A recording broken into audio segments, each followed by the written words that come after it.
First try. Welcome back to another episode of TikTok Famous. Today I have on the episode Meredith Masony. We have two Merediths on a pod. I had to say it. I couldn't help myself. She has over 1 million followers and is author to Ask Me What's for Dinner One More Time and a top 0.01% podcast in the world. So stay with us. You're listening to the TikTok Famous Podcast, where viral fame meets raw reality. Join your host, Meredith Willits, as she dives deep with your favorite creators to uncover the real stories behind the scroll, the highs, the lows, the algorithm chaos, and everything in between. This is not your average interview. This is the TikTok Famous Podcast. So I have to tell you, you are one of the first people I ever followed on Instagram. Really? Yes. Like I've been following you forever.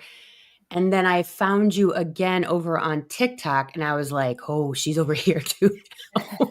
I feel like my hand was forced. Yeah, I mean, everybody's got to be on the TikTok now, right? And it's so different. And learning another platform as a middle-aged woman. Yeah. My kids are like, Mom, you got to get on Snapchat. Like they're influencing over on Snapchat. They do like stories and like people follow your whole day. I'm like, I can't even no more. Can't. I don't want to. I got on Snapchat for 0.5 seconds one time.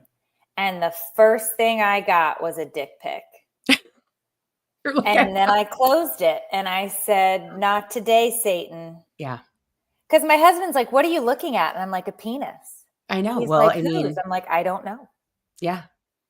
Yeah. Not one more platform. And I think that you primarily take everything from one place and put it like, you're just like an all repurposing. You don't brand one TikTok and then over here separate. It's all the same. I mean, there are some things that are on TikTok that are just on TikTok because I feel like they're TikTok trends or they're things that, like and I'm not a good trender on TikTok whatsoever. I tried the Taylor Swift one with my dogs, like they don't go anywhere. They don't do anything. Nobody thinks they're funny. But, sometimes stuff like that. But for the most part, like I would say that I was born on Facebook 11 years ago. It's been ages now. And then I tried to dip my toe over on the gram and realized I really do like Instagram a lot. I love Instagram stories. Like I could just watch Instagram stories all day long.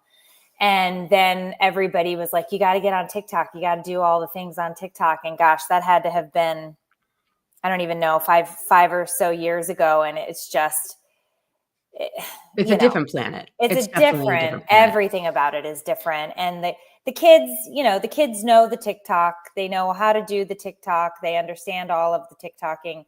And I think it's funny because I think that's why I've had some success over there is hate watching from teenagers. I think that's where I found my niche of success. You're the Howard Stern of TikTok. We watch her to hear what she says next so we can hate her or love her. Well, and the teenagers hate me because I'm just over there griping about teenagers, right? Because I have a house full of teenagers. So they're like, she's the worst. And I'm like, here. Sounds good to me.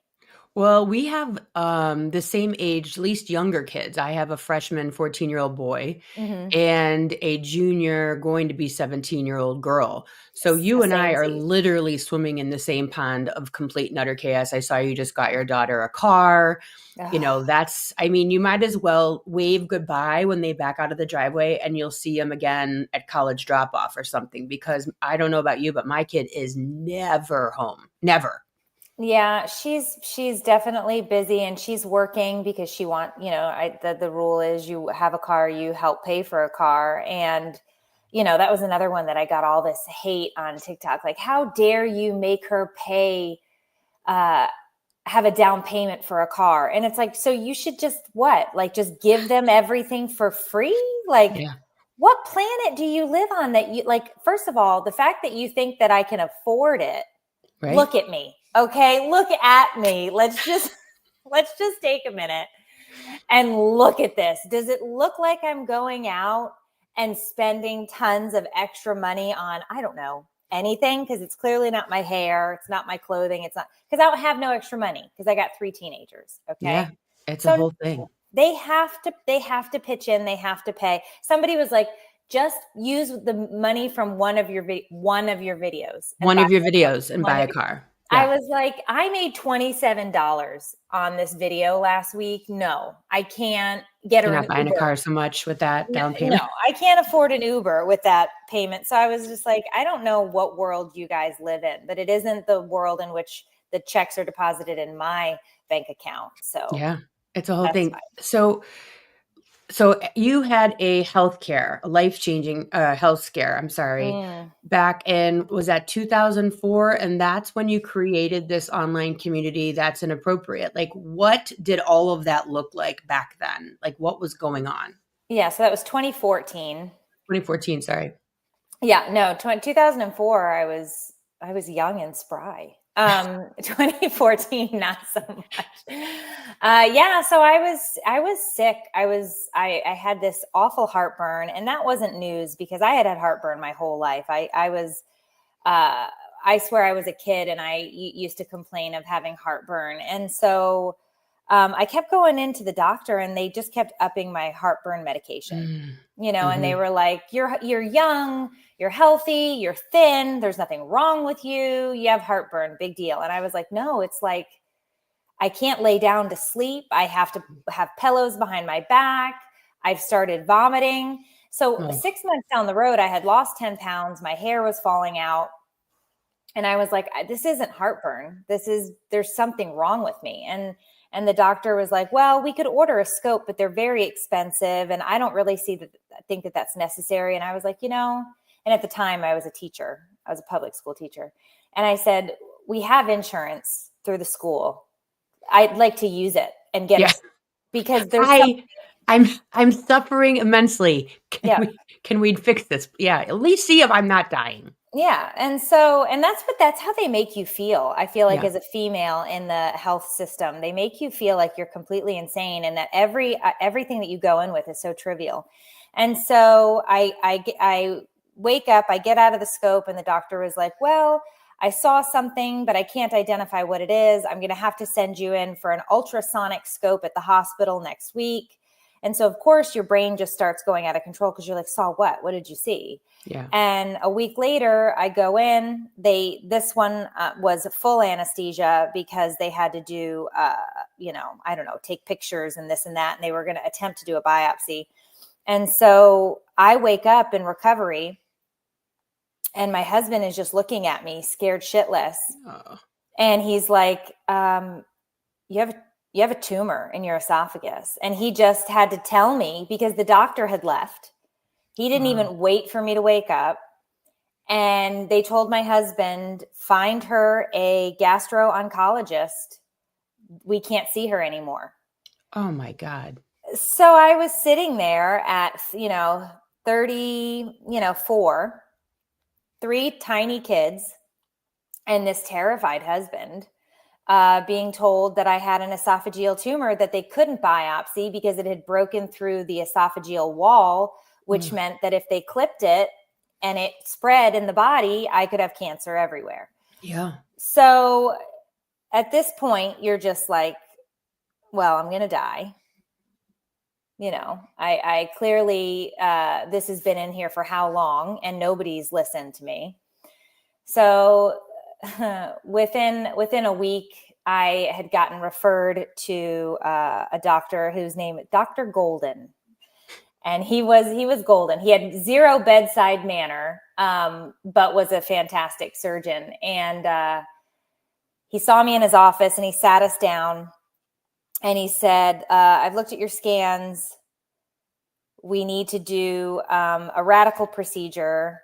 Due to the location of the tumor, we have to resect a large portion of your esophagus, which means we have to flip your stomach, reconnect it to he starts talking. I'm not hearing any of this, right? Yeah, no, completely checked out. And he's like, so if it's esophageal cancer, you have a 5% survival rate. Odds are we'll put you directly into hospice.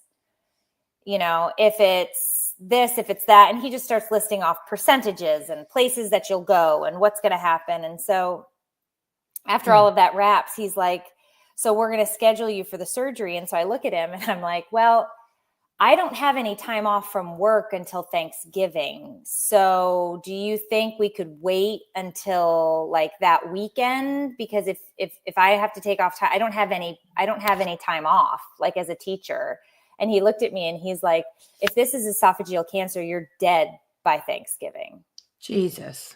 And so I was like, so next week is what you're saying is a good time. Wow. And so he was like, you don't like, this isn't, we It's don't not have talking. we don't have time.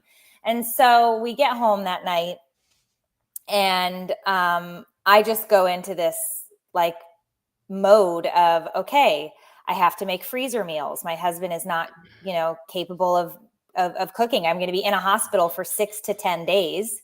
Wow. I'll just start making freezer meals. I started getting like a list of people that I could count on to like help with laundry and like somebody to come and like maybe like help around the house or something if possible. Cause it's like my husband was an assistant principal at the time. And, I love him, but the man has never done a dish. He doesn't fold anything. He doesn't clean anything. That's not the dynamic we have, which I know a lot of people give me shit, but like I clean. I also don't know where we bank, if we're being honest. Right. Give and take. So it is what it is, right? I should probably learn where we bank at some point. And so I sat down and I opened up the laptop and I shit you not, I went to match.com. No. And I set up a dating profile for my husband because I wanted to make sure that when I died, like my 3 kids are going to need a mom. So I was like, what do you want the next time around? I was like, cause you're going to get like a do-over. And so like, I'm kind of getting into this and like, you've always loved blondes. Like maybe we could, is there a nice way to say you like blondes or, are you completely disassociating or are you using comedy? Where are you? Maybe what? Somewhere in the middle. Who knows? Yeah. Who knows? You're in this space where none of it feels real. You're fixing everything, but because you can't fix you. It can't fix me. What can I do? Well, I can make casseroles and I can maybe find, let's be honest. My husband was 35, a little overweight, bald, has 3 kids.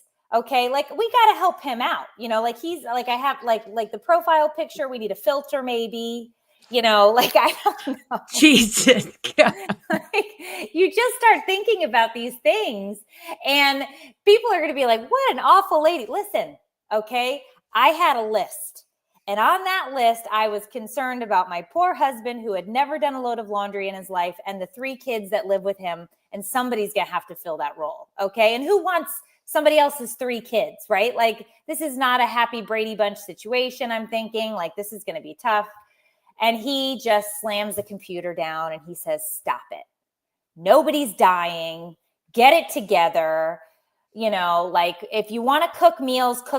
But I swear to God, if you tell me about my new next wife, I'm going to lose it. And so he started getting really frustrated. But I feel like I needed that in that moment to kind of cut the tension of facing your own, mortality. Like if I went in under that knife and woke up and they sent me to palliative care, like into a hospice. Yeah.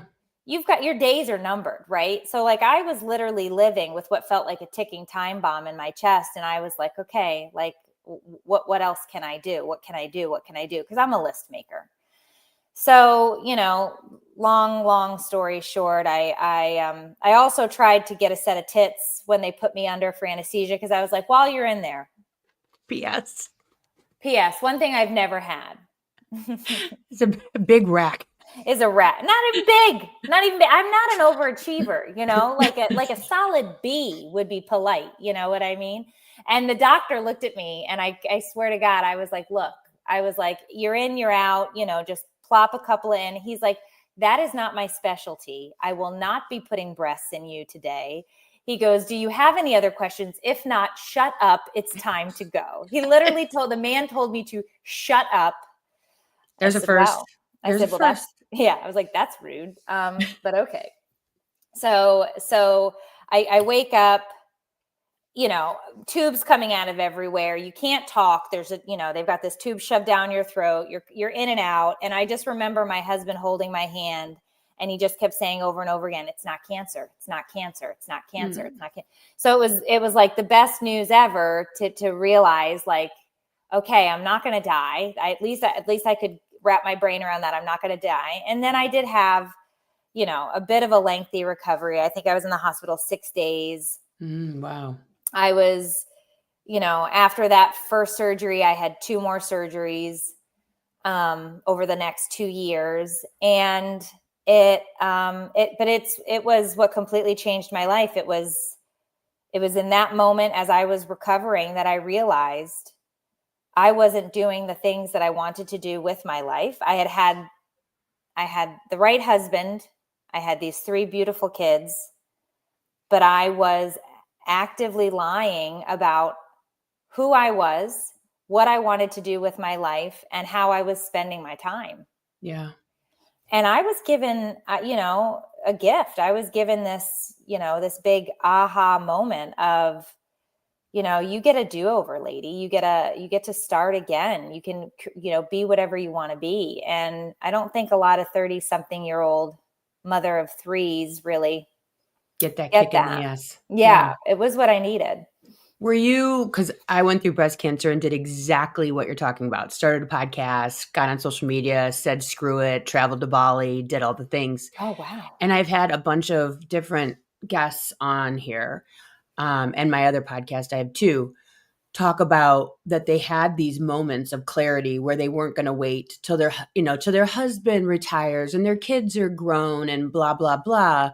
We just keep thinking that there's going to be a tomorrow, and these moments are gifts if you choose to look at them that way and you choose to use them as a catalyst. And so when you had that kind of moment of clarity, which is literally such a gift, and I tell people all the time, you don't want to wait for that gift. Like, do it now. We promise you, you don't want to be in surgery and scared to death you're going to die. You want to do it anyways. When did you decide, like, okay, I need community, I need to share, I need to start being authentic? Like, how did that turn from hospital bed, recovery room, kick in the ass to online presence? I think I had always wanted I was always telling stories at work or with anybody who'd listen about the kids, and they weren't the stories that everybody else was telling. Mm-hmm. They were the stories about, you're outside and you're clipping coupons and your son is, peeing on a tree, and your 3-year-old daughter is like, I want to go in the yard too. And you're like looking around and you're like, okay, go ahead. And then she drops her diaper and shits in the front yard. And you're like, no, pee. You can pee in the front. You can't shit in the front yard. Like, those are the stories I had. Yeah. And nobody was telling those stories. I thought they were hilarious, right? Like, I thought, well, this is what kids are actually doing, and then like the anti-Pinterest. Yeah. Well, cause I was not, to be honest, I wasn't really on social media, and what I was on, I didn't love, because it was everybody's perfect moments. And like, we were not capturing those moments, what I mean? Like, at all. Like, there was a lot going on, especially when you have kids, like, close in age, like we have, like I have a 19 and almost 17 and a gonna be 15 in a month. And it was chaos in our house all of the time. My youngest son has a brain injury as a result of a birth injury. And so he, didn't do anything on time, milestone wise. He wore leg braces. It was not like, like I had kid 1 and 2, and then kid 3 was like totally different. And I was like, what is happening right now?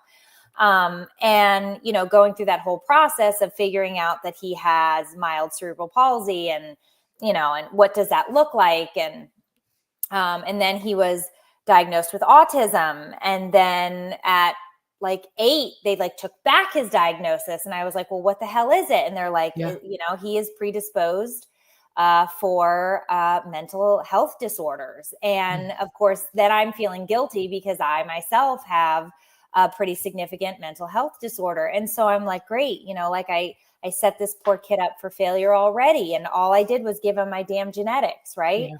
And so, you're going through all of this. And for me, community is the way that I survived it. Sharing the story is how I survived it. Letting people know that, just keep swimming sounds great, except you've got a leg cramp, you're holding 60-pound weights and you have 3 kids sitting on your head. Yeah. And just keep swimming is tough to do. And so I shared, and I would probably agree that I've overshared at times in places and whatnot. But especially as the kids have gotten older, I have learned the lesson of I ask permission before I post. I was going to ask you about that. Yeah. Yeah. I let them know this is what I'm going to talk about. If you don't want me to talk about it, speak now or forever hold your peace. If they give me permission and then they want it down, I'll take it down. But we've also had a really good conversation as a family about your story is not for you, it's for someone else. And so sharing this helps other people. And it's not just people in your neighborhood or at your school, but across the globe, across, oceans, people are watching and listening and they're saying, that's like my life. I'm not alone. I'm not alone. I feel that. I see that. Or, and especially with teenagers, I think as parents, we're always looking to be like, is this really normal? Yeah. Is your kid doing this? Like we just went especially when we do have Instagram and Pinterest and social media to show us how perfect everyone's life is. And we're just the screw up. Our kids are just messed up. Our families are just weird. And when we share, I think that they're, it's like, oh, wait, I'm not doing the worst job in the world. Like I'm not failing miserably. Do you have like that moment where you look back and you're like, shit, that's the one thing I shouldn't have shared and I regret it? Or did it all work out? Well, I don't know if it all worked out. I know that it probably worked out the way it was supposed to, whatever that means.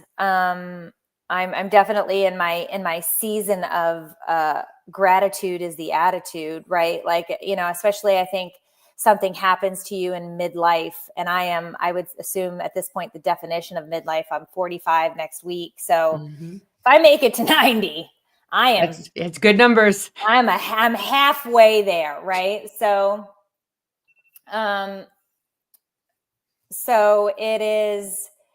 I think I share because I want that connection. I share because I want others to know exactly what's going on and that they're not alone in it, because nothing feels worse than being alone in the dark. And I mean, that's scary. You've shared that you had struggles with anxiety. I don't know about depression, but anxiety for sure. And recently you've been on a TMS journey, which I'm sure a lot of people don't know about, but it has to do with magnets, using magnets to change and help the brain activity.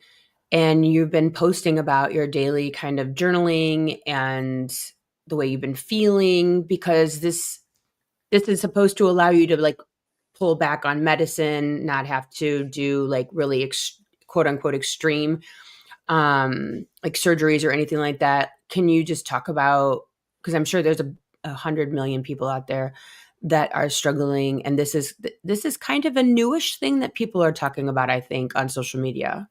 Yeah, I'd say it's newish. I hadn't heard about it previously. Everybody has sort of heard about electroshock therapy. Yeah.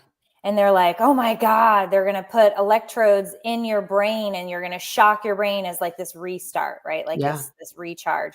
And it's not supposed to happen, but I guarantee you it's still happening in certain cases in the medical, in the psychiatric profession, but it's definitely not something that they're doing as liberally as they were doing it years ago.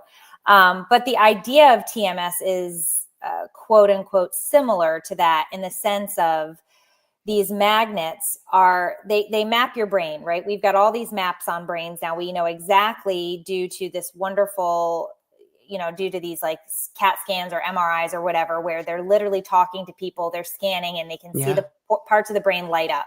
So they know what part of the brain lights up when you talk about negative things. They know the part of the brain that lights up when you talk about positive things, when you talk about things that make you anxious, when you talk about things that make you sad, when you talk about whatever.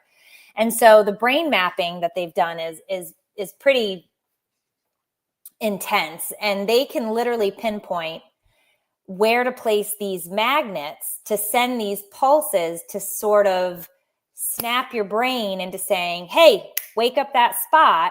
And while they're waking up that spot with this little, drumming of this magnet and this magnetic pulse, they're feeding you prompts. Okay. So each session starts out the same. They ask you the same questions every time, which is, did you drink alcohol? Did you have any drugs? Did you eat a meal? Did you have any caffeine? And it's no, yes, no. You're supposed to eat at least the night before. They start the TMS treatment, and then it is, okay, list 3 things you're grateful for. And it automatically starts your brain in the mode of, what am I grateful for? And so, every time I'd go in for a session, I was grateful for my sobriety, my family, and then, something that was going on. And like today, I was like, I'm grateful it's my last session, because 36 sessions is a lot of mornings to get up, it's to intense. bust ass down there, to walk in at 7:55, because it's just an interruption in your day. Yeah. But I looked at it as, if this can help me bring my level of anxiety down from where I live, which they tested me upon entry into the program, and 21 out of 21 is severe anxiety. I tested at a 19. I exited at a 3. Whoa. So I am able And today was your last session? It was my last session. Congratulations. Thank Did you get you. to ring a bell or like eat She cake? had a graduation banner. She was adorable. I call her a girl. She's a woman in her early 20s. Delightful, tits up, beautiful, girl. But she had balloons in there for me. She had a banner. She's very sweet. But it was very much, I love you. Have a good day. Be safe. Leave the dog in here. I'm so sorry. You're fine. Okay. See you after school. I love you. At least you still get it, right? Yeah. I count everyone as a blessing. The rule is we hug, but she's like, I can get out of the hug today because she's on a podcast. She's on a podcast. Win. Yeah. So, so the sessions have been instrumental in shifting my focus. And so today, like I wrote something about it, and this is what I'll give you the very quick version of it, because I do think that if you are somebody, so I'm medication resistant. Okay. I've tried 11 or 12 at this point. And so you have anxiety, you take the medication, and your body says, "No, not changing." Well, I'll usually have some form of a side effect. Okay. Or it just does nothing for it. And I've had some Wellbutrin. Oh my gosh. I took Wellbutrin one time to quit smoking, and I was calling my, at the time, boyfriend, now husband, at 1:30 in the morning and asking him like 700 questions. He's like, what are you on? I'm like, nothing. What are you talking about? And he's like, excuse me, why are you going crazy? And it was the Wellbutrin side effect. It made me nuts, but that was me. Yeah. Well, it made me cry. Hold on. Let me shut this. Stop, girls. We're having a station identification. Oh, I know. The front blinds are the kiss of death. I know. And it's like, there's no light in this room if we don't have them open, but the dogs, of course, they're saving you from every non-intruder that exists. Yes. But yeah, so Wellbutrin for me just made me borderline, I'd say, suicidal. I was crying. I was sobbing. It was awful. That was probably the worst one for me, but I tried them all. I tried various ones that were depressive anxiety adjacent, depression adjacent, like anything that they had on the market, but it just never worked for me. So TMS was something that I was sort of this Hail Mary of, okay, is there anything that we can do to move the needle on this anxiety? Yeah. Because on top of that, which I hadn't announced to my community yet, because I just announced this last week, but on top of that, in December, I quit drinking. And Congratulations. so thank you. And so I had a problem with alcohol. I still have a problem with alcohol. If I pick up again, it'll be bad. So were you 7 days, or were you, once you start, it was going to be 12 drinks? Like what? I was a drink. Like if it was not, it was never one drink with me. It would be, I would sit down and I would say more of your classic, isolating drunk, because I would come home at the end of the night. I had all my reasons to drink. I had them locked and loaded right here. And I was opening a bottle of wine. I was a wino, and it was very socially acceptable to be this type of wino because I was busy. I had a long day. I've got 3 kids. Like, why shouldn't I be able to drown my sorrows in this? It's time to chop vegetables and make dinner. Yeah, like, let me get out of my way as I sip on this cab or drink this Prosecco, or, and so I'm 2 years this past July sober. Oh, congratulations. That's awesome. Thank you. Yeah, I was a mommy juice, even though I never called it that because it makes me want to have a vomit. Yeah. But yeah, the suburban mom, boozy lunch, boozy gala, make dinner at 4:00. Why not start cutting vegetables, for an hour straight so you can have a glass of wine? Yeah. I was that person, probably 6-7 days a week, easily drinking, no problems, and not needing to make an excuse. Like no one even would bat an eye around me for the way I was drinking. Yeah. And that's the scary part about it, is it's so socially acceptable 100%. to have wine glass in hand. And my husband not realizing really, how out of control, and the pandemic didn't help anybody. Yeah. That was on the cusp. And so after that, it became, like my husband was like, let's join wine club. You love wine so much. And I was like, this is the best idea ever. Of course we should join wine. And so wine club was this great excuse for me to go out and at least be social one time a month and order a case of wine. Yeah. Because that's what you go to wine club for. And then you're like, you forget what you bought, and then they call you and you're like, I got 12 bottles of wine I gotta go pick up. This is like winning the lottery. Yeah. And then you're like picking up, and it's like, okay, lady, this is a problem. And so I did a lot of intensive therapy last year because my husband and I were ready to call it quits. So oh, wow. We had been, yeah, it's okay. We've been married. We'll be married 22 years in October. And just after our 20th wedding anniversary, things started getting pretty bad. And so we doubled down and decided that we were gonna, we had the full conversation of, okay, we're going to separate. What does it look like? Who gets what? How do we deal with businesses? Because we do have brick and mortar businesses. We have online businesses. I was like, who's staying here? Who's moving? What are we going to, we can't afford 2 houses. Right. What are we going to do? Are you going to be a weird apartment dad? That everybody's going to make fun of when you go to the gym amenities, because you're a 45-year-old guy and with the 20-year-olds that are lifting weights. And you have these very frank conversations of what is life going to look like? How the hell do you do holidays? What is this, and it's not like we don't have plenty of friends that are divorced, but you always think that it's going to be somebody else and not you. And so we had a lot of these really tough conversations, and we both kind of looked at each other and we said, well, I don't want to do that. And we said, well, what is the alternative? And the alternative is you work. And that's what marriage is it's a lot of work. And so we went into couples therapy. We each had our own independent therapy. I mean, we, spent a small fortune on therapy. And I realized that as I was putting these pieces together back of my life, and I was in therapy previously anyway, because I do have a diagnosed mental illness. But I wasn't going anywhere near regularly enough to try and keep things in order. My house was not in order. Yeah. And so we started doing all of this work, and I was starting to see some real signs of improvement in our marriage and myself.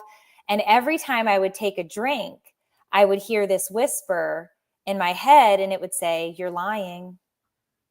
You're lying." Every time I'd take a sip, "You're lying."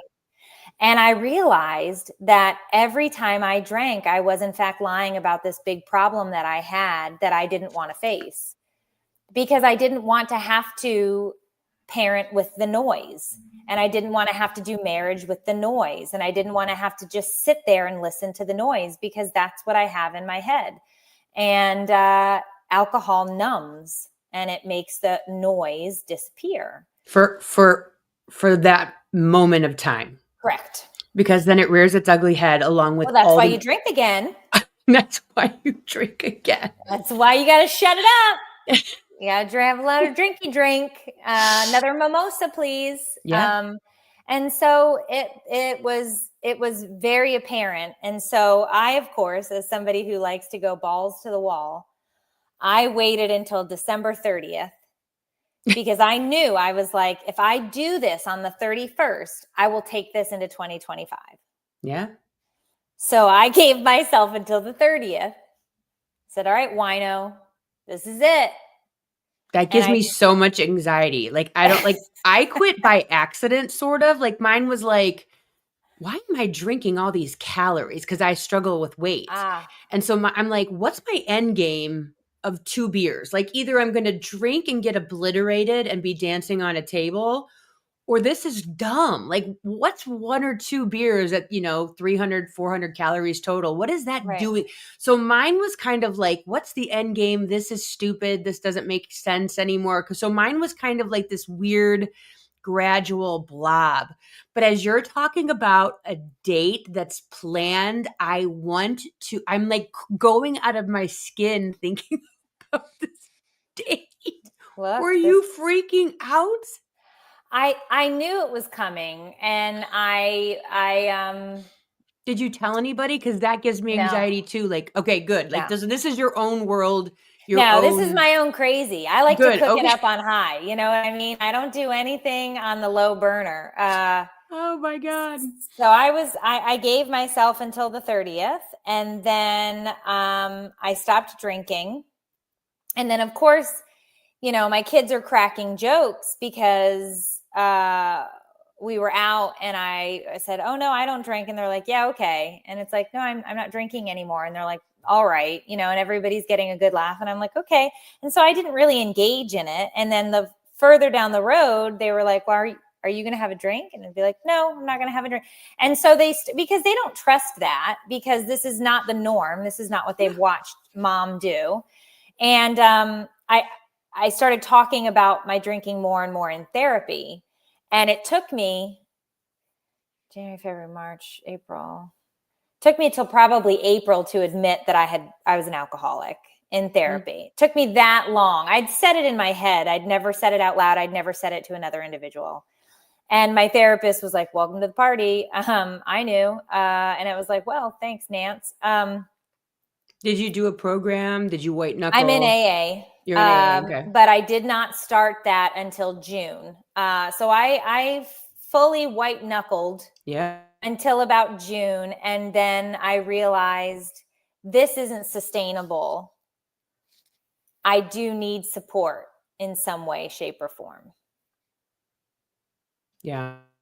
Book one is monumental in like, I white knuckled kind of like, I don't even know how to, like a diet.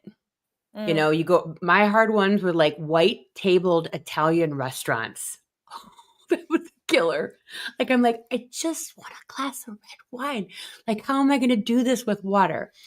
Or like going into a bar on a Sunday afternoon with a football game on. That was a killer. Like, and my husband, like, he's very, very casual. Like, he might have 2 drinks a month. So thank God he was not drinking in front of me. It was interesting to watch my kids though. Like, they're like, so when we go on vacation, you're not going to drink? Like, they were almost irritated. Like, you're not going to be fun and chill anymore. You're going to be serious. We went to Florida. Where the heck? Spring break. And my husband and I walked probably 35 miles in 7 days. Like we were just like 7 miles a day walking. That was a huge one for me. It was a lot of walking and exercising.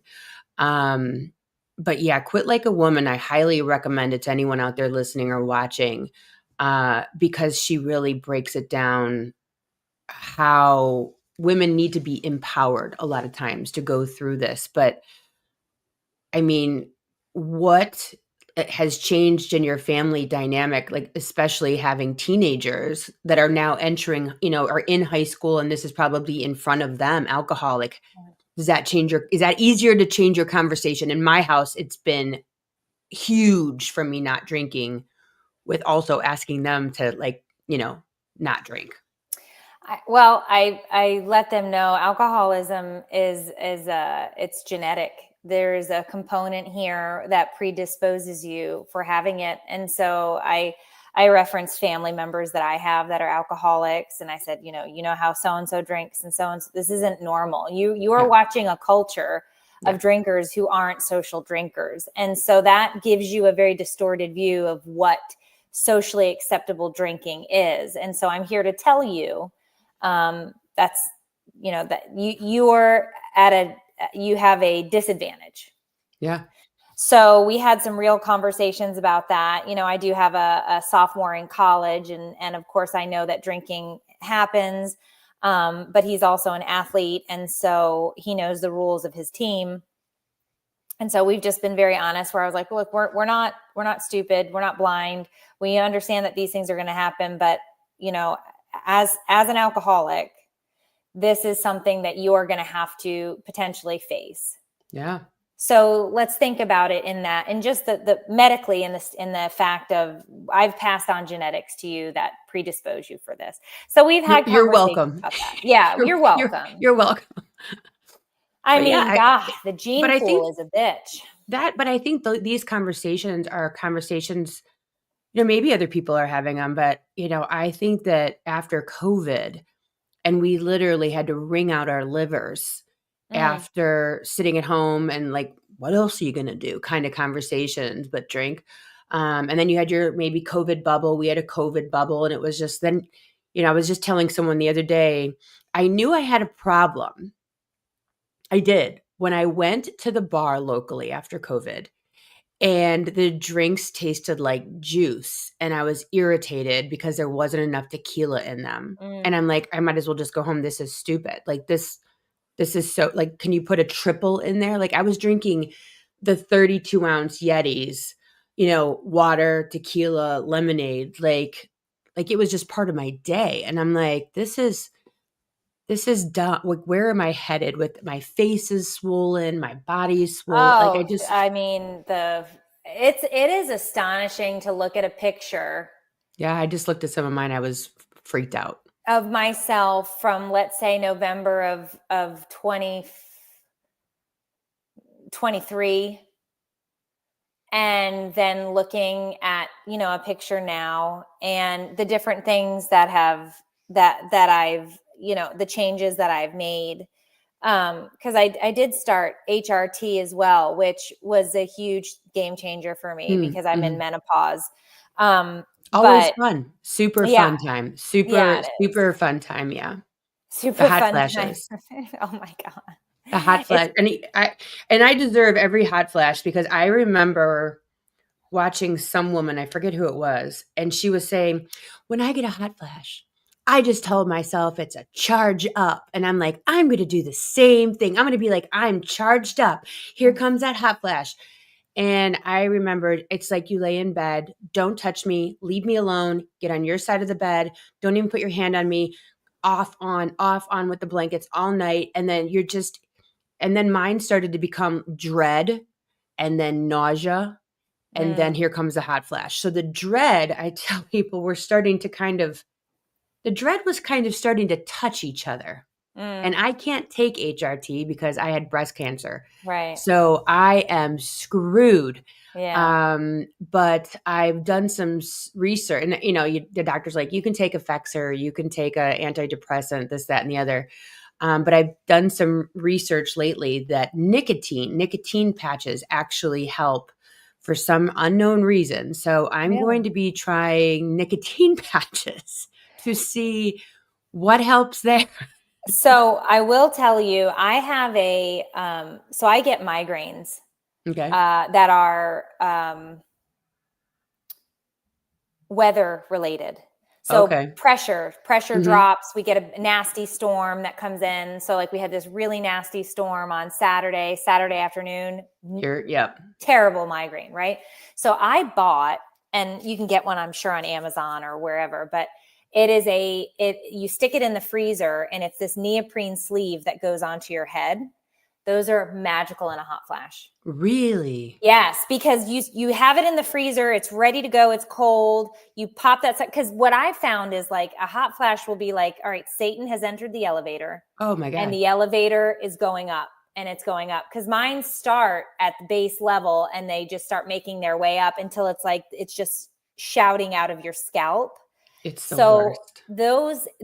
just put like you could, I think they're for headaches. It's a headache, cold, like Well, that's the thing. If you're whatever. constantly freezing and never irritated, you won't get a hot flash. Like if you're just freezing all the time in a cold, and you're never, see, because mine will start with I could be watching The Housewives though too. Like it could be irritation, it could be overwhelm, it could be frustration, it could be worrying about something, and all of a sudden it'll just be like tick, and then all of a sudden it just goes.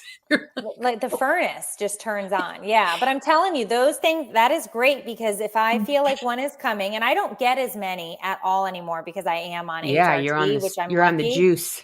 I am juiced up.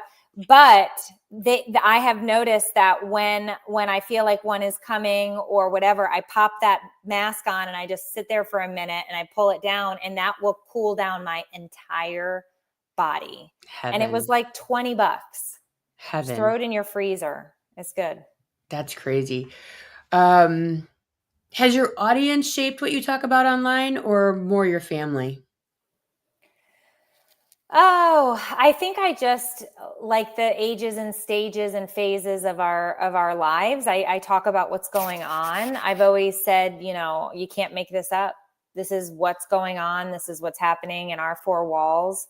I definitely, at times when people bring things to my attention, or I talk about something and then, I get a lot of DMs and emails and things. If somebody brings something to my attention, I'll touch on it or whatever. But I am very, I steer clear of, politics. I don't talk about polarizing issues. That is not what I built my community for.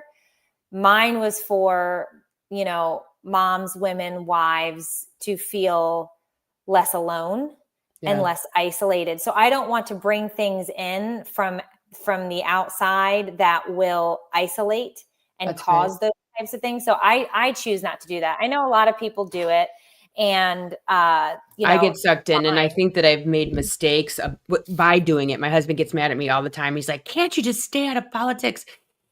But then you see online, there's other people that are like, "Oh, you're so privileged to not have to talk about politics." So I think I talk about politics plenty. I choose not to do it on my platform. You can talk about politics however you see fit.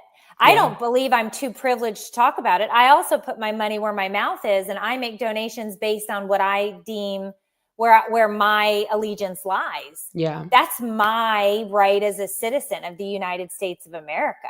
I also exercise my right to vote, and I urge you to do so with yours. But that doesn't mean that I have to bring it in and have that conversation. Well, yeah, I mean, this is my place where we're talking about crockpot recipes, sobriety, teenagers who dye their hair purple at midnight when you. Oh my God, you got so many comments on that. I think you were like almost 4,000 comments on that post. She has Ariel hair. I saw it. I turned into King Triton. His spirit filled me. And now she says she has the balls to say to me yesterday, "I'm going to dye it back." I said, no, bitch, you're not. You're not Yeah. tying that back. You keep that hair until we find somebody who can fix it, and you're going to pay for it. Because Yeah. you can't just put another box dye over that. That's a box? Yes, 2 Oh. boxes. Ooh, That's yeah, 2 she might have a boxes. problem. She might have She's a got help. problem. Now we need to find somebody to do color correction. Yeah. That's a $500 dye job. Yeah, is what she's that got a is. problem. She's So got a I was problem. like, all that money that you say, that $3,000 you saved over summer break, you're going to have a $500 color correction bill at some salon because you decided at 12:30 at night to mass murder your hair in my bathroom. Oh Yeah. God.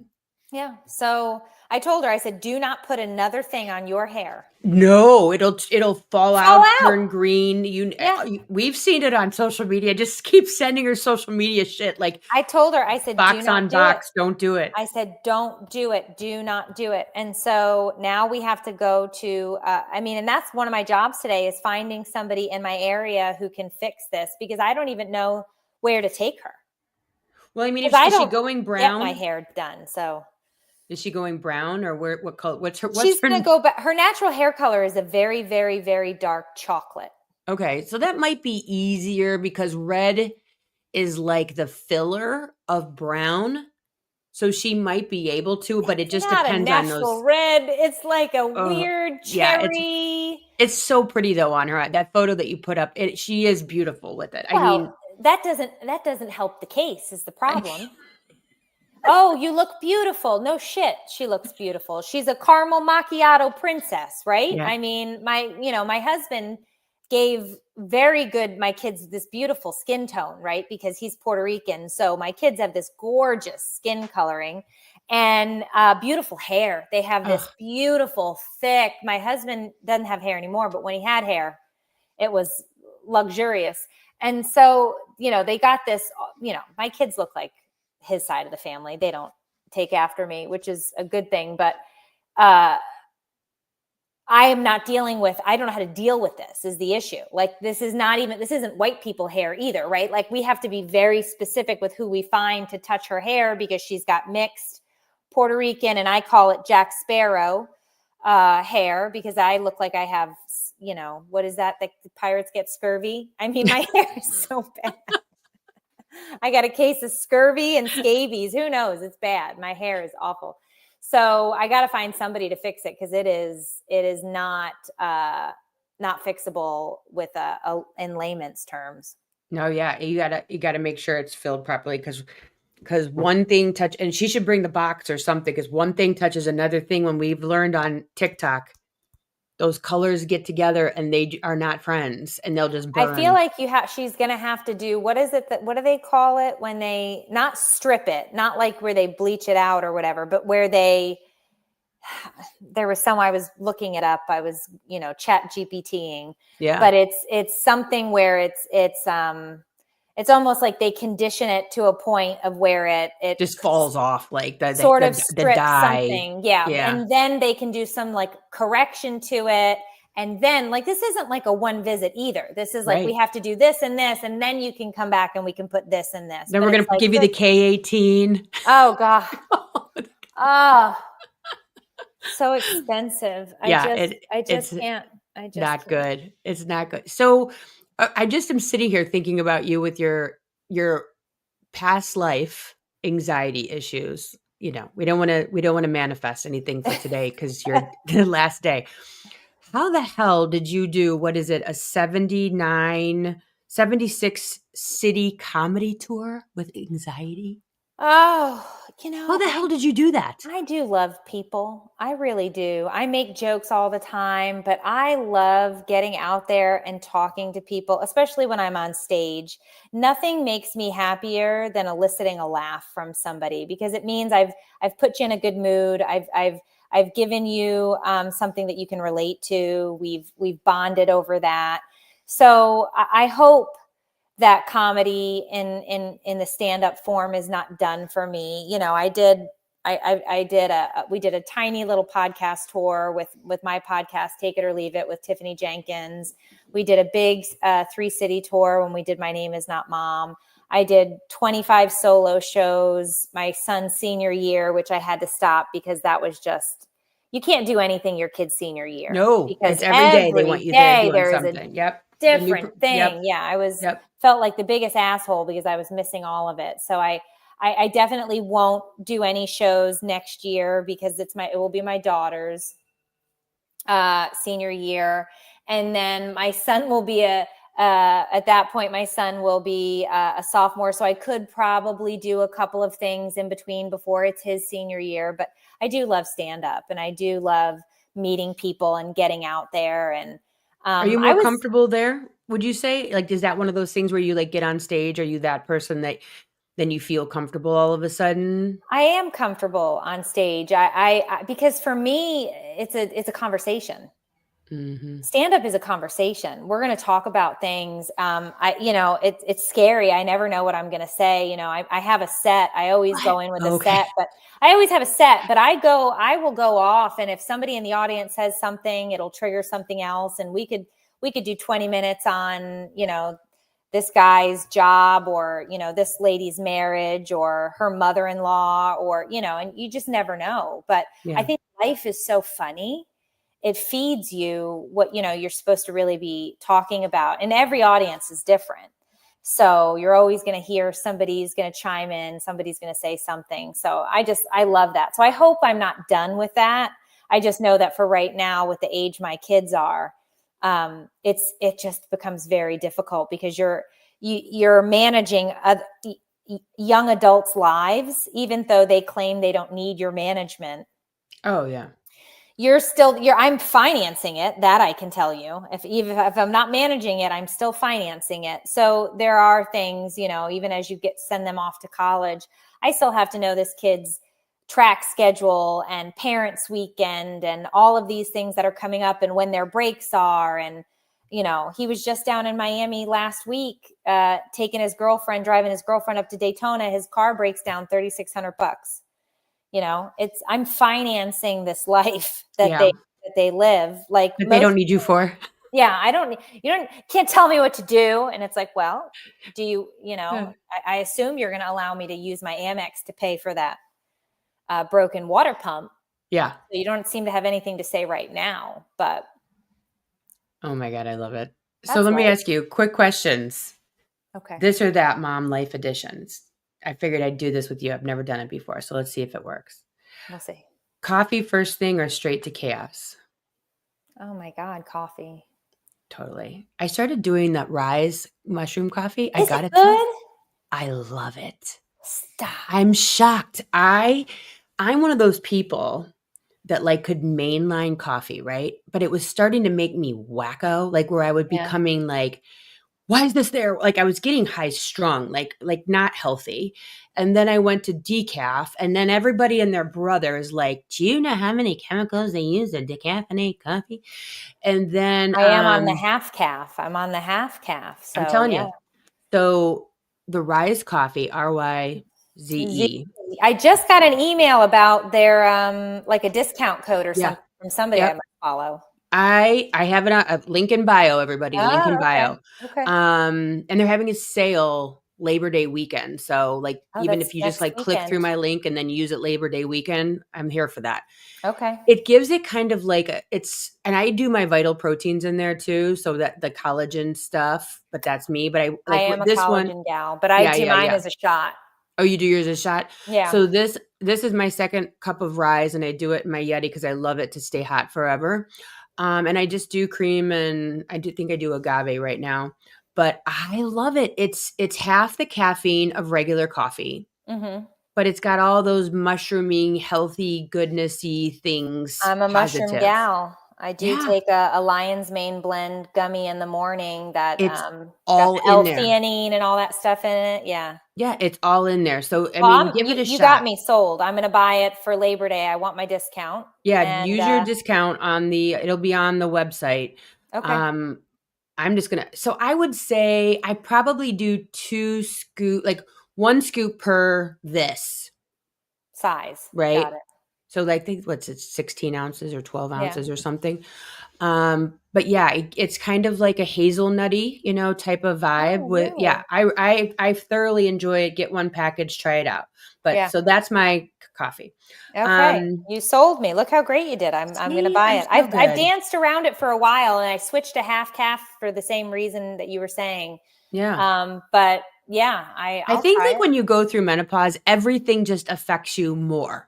It Like does. medication, Everything is heightened. Yeah. everything is heightened. Your liver's like, kiss my ass. Yeah. I am not processing anything else for you. Like, I'm Yeah. sorry. I'm not doing caffeine. I'm not doing anything. So you are the laundry lady. You have your own brand of sheets.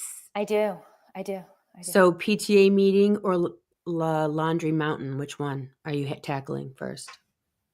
Oh, I do 2 loads of laundry a day. Laundry Okay. never sits at my house. So you're doing the Laundry Mountain. Cooking Yeah. dinner or ordering pizza? Pizza. Right?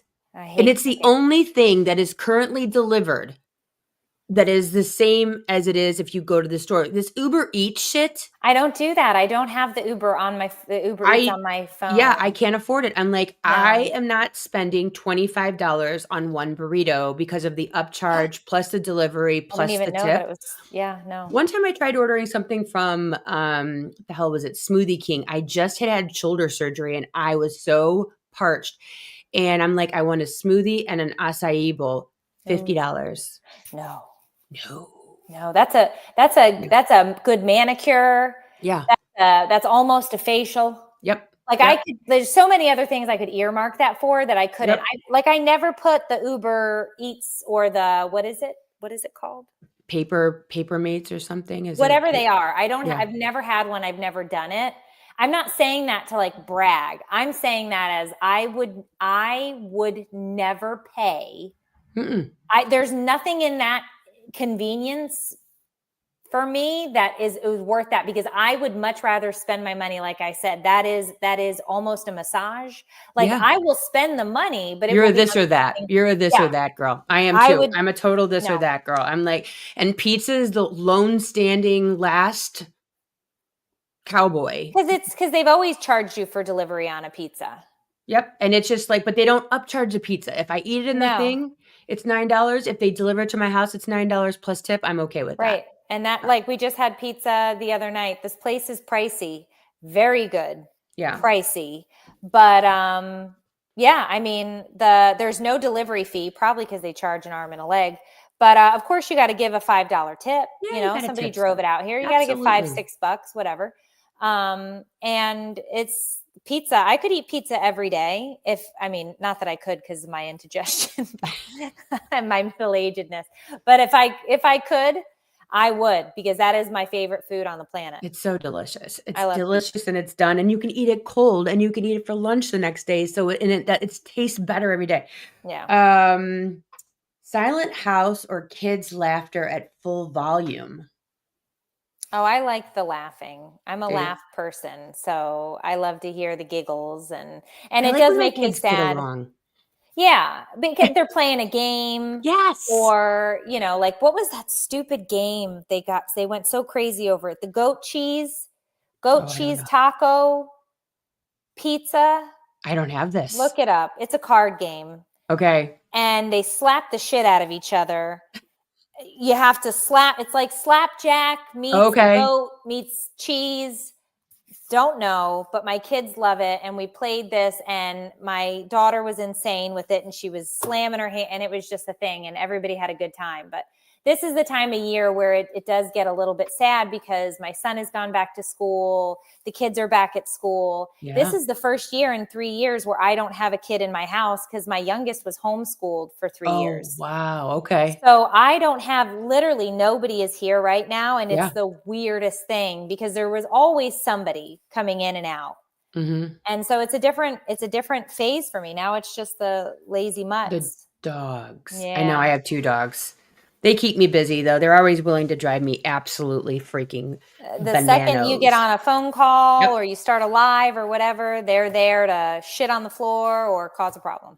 Start barking. Well, I so appreciate you spending your morning with me. This is a huge day for you. You're done with your TMS and just now it's just, what is it, like a maintenance of gratitude and reprogramming that brain? So what they do now is, of course, I still see a psychiatrist. And so what my TMS tech told me to do is, she's like, I'd still like you to do your daily gratitude, which is every morning you list your 3 things. She's like, I really think that you should have a journal. And I was like, I already do.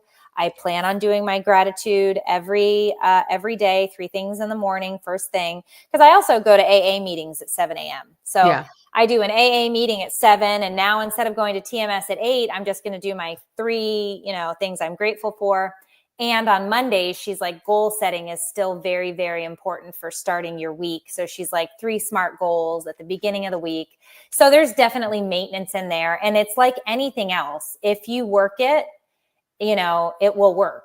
Yeah, it's a muscle. You got to flex the positive muscle, start seeing the world in a different way. And that's what I was telling people. Like if your insurance doesn't cover TMS or you can't afford it or whatever, instituting gratitude through a gratitude journal, prompts, listing 3 things a day, you will see a shift in that alone, because it forces your brain to look for those things that are already going on in your life that are positive.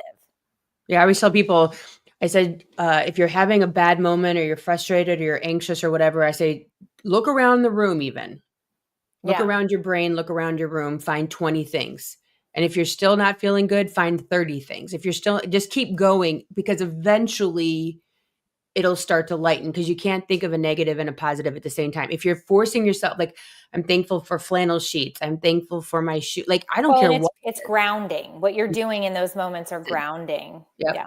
Yep. You're finding that presence. Yeah. Well, thank you so much for sharing for over a decade now, your life, and letting people feel like they're at home with you, that they're at home in their own skin, their own journey, their own everything, because community is realizing that you aren't alone. So thank you, Meredith, of That's Inappropriate on Instagram, Facebook, TikTok, all the places that you could find her. Are you on YouTube? You got to be on YouTube. I am. I'm over there. I'm not super active, but I'm there. I'm there. You can actually see our podcast there. I think we have a Take It or Leave It podcast. You can pass through my page to our YouTube over there. So there's that. Yeah. If you go, she has a link tree. Meredith has a link tree where you can find all the good stuff that she's doing. The Laundry Lady brand sheets. And that podcast, Take It or Leave It, top 0.01% in the world. Congratulations on that. Those are some huge numbers. Well done. I don't know how we got that stat, but I just went to Listen Notes. That's the Apple Podcast pull. So it pulls everything but Spotify is where you can find that information. Clearly, I need to be in charge of your PR. I appreciate that. No, our podcast is definitely some therapy for me, because I get to hang with my best friend and we shoot the shit.